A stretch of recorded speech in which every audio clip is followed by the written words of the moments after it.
be obedient, and I pray that you continue to hunger and thirst, because what I do know for sure, and that is this, that every person in here have a need in their soul, and that's what keeps us going and grabbing and reaching. But sometimes those needs are not physical needs, but the enemy can distort them and make them seem like they're physical needs when really it's a spiritual need. When your soul sometimes longs for something, it is something more spiritual than it is in a natural or something that's physical. Amen? So I'm talking about bitter sweet deliverance. Bitter sweet deliverance. Psalm 63 1 says, "O God, thou art my God. Early will I seek thee. My soul thirsts for thee. My flesh longs for thee in a dry and thirsty land where there is no water."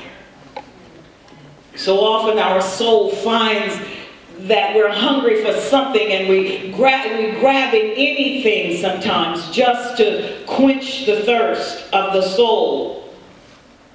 But your soul is not necessarily or comprised of just only a physical appetite. But there's a spiritual component that only God can meet. Only God can fill.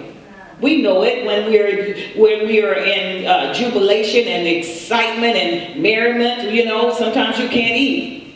When you're in depression and problems and trouble, you can't eat. What is that? That is some type of emotion or external stimulation that is compacting the soul, your mind, your will, and your emotion. So at any given moment, at any given time, situations and circumstances can change how you feel. It can even take your natural appetite away. Are you listening to me?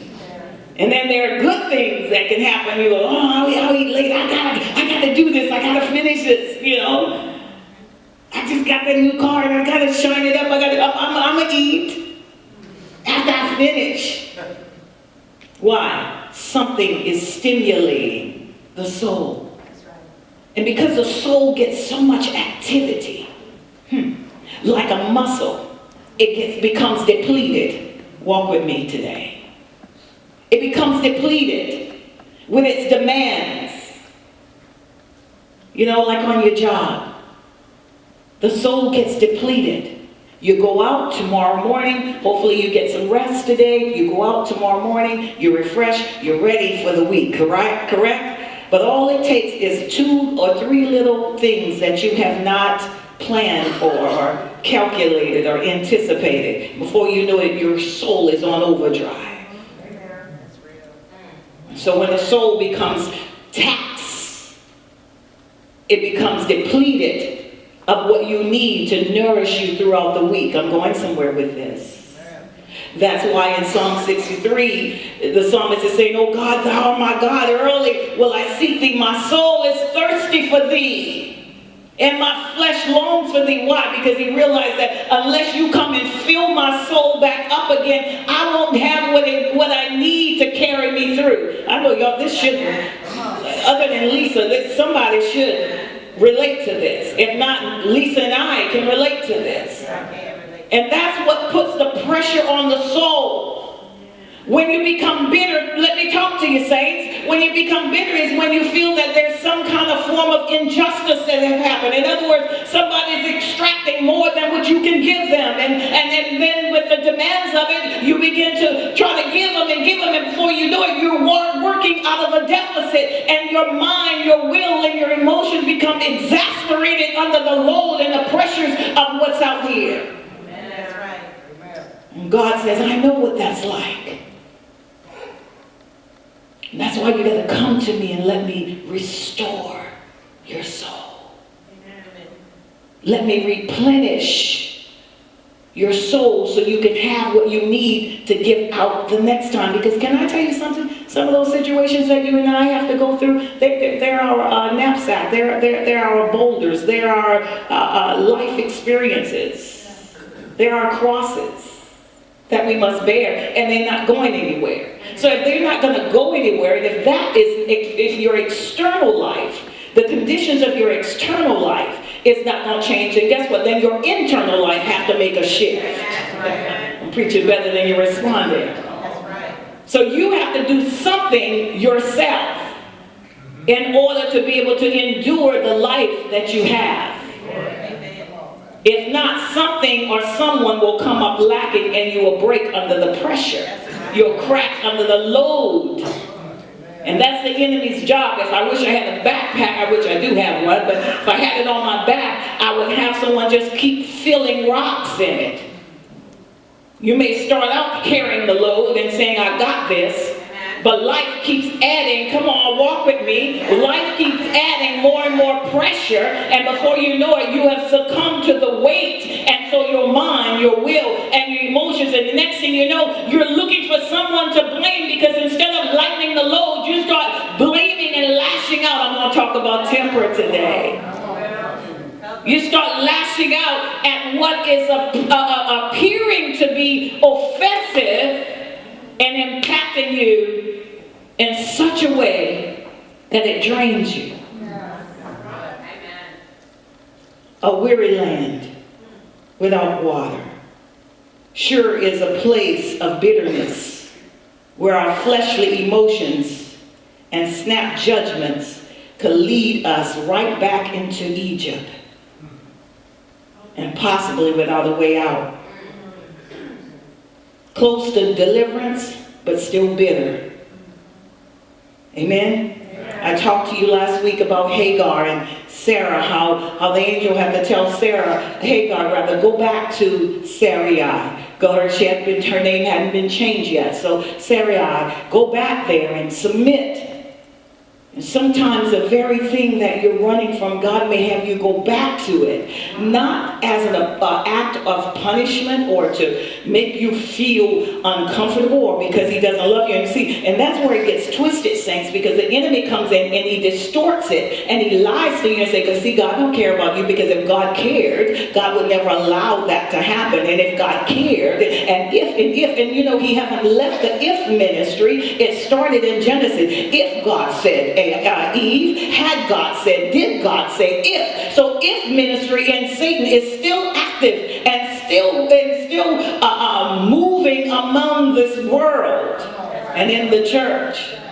So if God cared, he would not make me stay on this job. If God cared, he would not make me endure this situation. If God cared, but how about this? God does care, but he's coming to make us strong. Be strong in the Lord and in the power of his might. Where are you going to get the strength from unless you have been put in some situations that require you to work your faith muscle?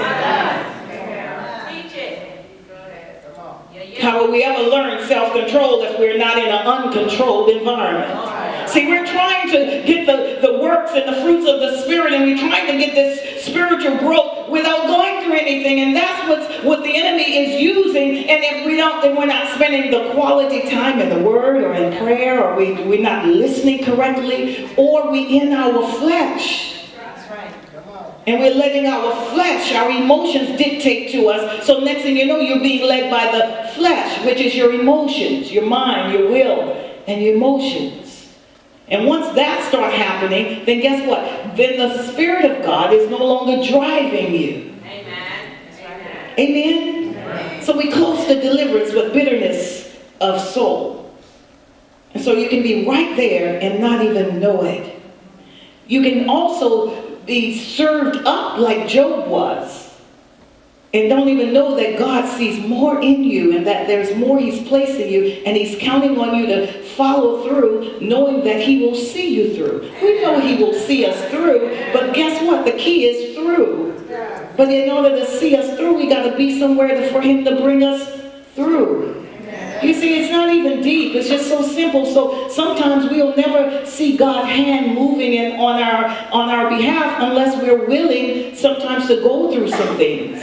Stretching and training. What makes me a better woman today, a better person today, a better Christian today is by all of my life experiences. What makes you better is everything that, even though it was very difficult and it was very bitter and it hurt you. But see, the things that you know something is hot because you've already touched it. See, you got to understand there are some things that God doesn't shy or shun us away from. He doesn't withhold certain things because He's building character. He's building integrity. He's building stamina. He's building your spiritual muscle so that when the enemy comes in like a flood, the Spirit of the Lord can lift up a standing. You stand right there and say, I'm waiting for you, God, see how you're going to deliver me from this. But if we're always running from difficult situations, difficult people, difficult trying times, if we're always looking for an escape route, we never want to go through the fire. We can quote Isaiah, go through the fire, go through the water, but guess what? The key is who have the courage enough to go through it. You can quote that scripture, but when the last time you went through a fire, when the last time you walked through a flood? Come on, somebody. How do you know He'll take you out of the fire? How do you know He'll take you out of the water? What am I saying? I'm not preaching a doom and gloom, but today is your day to be energized and strengthened. So that we're not always running. Every time the enemy throws up one of his little negative tricks out of his bag, we tuck and tail and we're running because we're afraid. The people who know their God. All right. The people who know their God is doing the exploits. But we got to know Him. See, I got to know that my husband will be there for me. Without that, it literally makes me insecure. You got to know that certain things are there for you, because without that,